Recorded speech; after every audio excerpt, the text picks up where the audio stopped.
ஏன்னா நம்ம வந்து இதை புரிஞ்சுக்கிறதா எப்படி புரிஞ்சுக்கலாம்னா, சங்க இலக்கியத்தில் வந்து நமக்கு வந்து நிறையா தரவுகள் இருக்குது, வெரிஃபையபிள் தரவுகள்.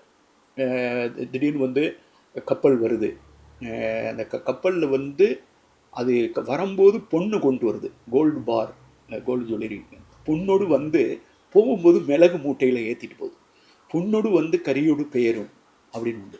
அப்புறம் வந்து நீரின் வந்த நிமிர்பறி புறவின், இங்கே தமிழ்நாட்டில் வந்து குதிரை வந்து இறங்குது, அது நீர் வழியாக வருது. இங்கே தர வழியாக வந்து நார்த் இந்தியாவில் வந்து உத்தரப்பிரதேசத்துலேருந்து வரல, அது அரேபிய சைட்லேருந்து வருது.